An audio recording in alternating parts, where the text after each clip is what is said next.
Hey everybody, this is my 40-gallon waterfall tank, and earlier this evening I added a little bit of crushed up eggshells. So if you're wondering what all that white stuff in the middle of the tank is, that is just crushed up eggshells. I experimented with the way to get it in there without making too much of a mess. I'll go ahead and attach a card if you're interested in watching that video. But while I was doing that, I decided I was also going to add some aquarium salt, and this tank should take about a minimum of 40 teaspoons of salt. You can go anywhere from 1 teaspoon per gallon up to 3 teaspoons per gallon, which I recently learned is 1 tablespoon. My whole life I believed that a tablespoon was equal to 3.5 teaspoons, and I recently found out that I've been wrong about that my entire life.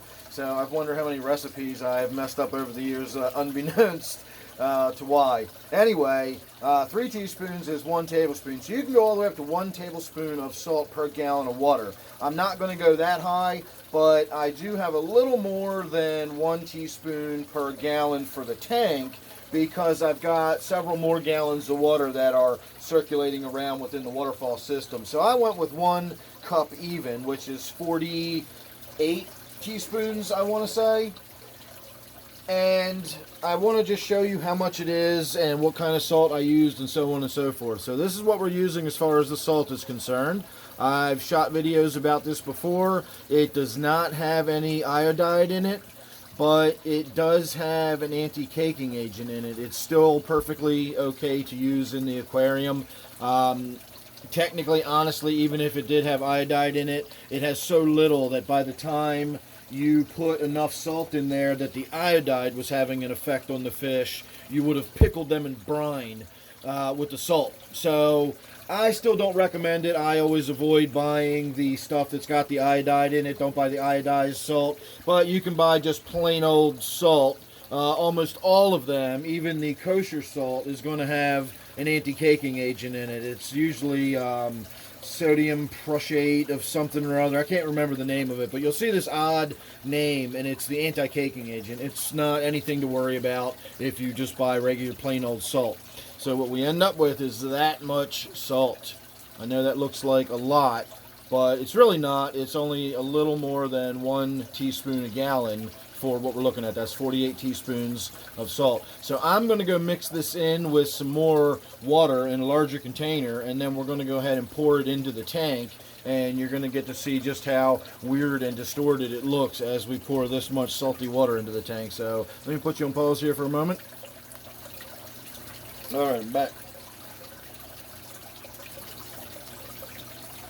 There might still be a little bit of granular salt in there, but I think I've got it all completely mixed up. I started with a little bit of very hot water and got most of it dissolved, but that was only about, you know, a cup or 2 in there, and then I topped it off with cold water. So we're probably still, I don't know, 3 or 4 degrees, maybe 5 degrees above the temperature of the tank water. So some of the distortion you're going to see is going to be caused by a slight temperature variance, but that's mostly going to be the salt is what you're going to see with all of the weird discoloration.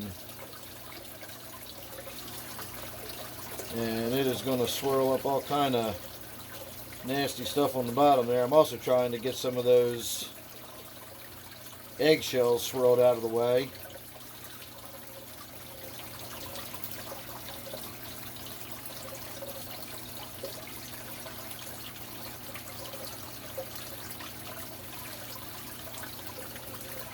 So there you go. I don't know how exciting that was, but that's what it looks like dumping 1 cup of salt into a 40-gallon aquarium, and that won't be any stress whatsoever to any of those fish. In fact, it'll be good for them. My water is so minerally deficient. I have so few electrolytes or anything in my water that fish like the molly in particular that actually prefer to be in harder water.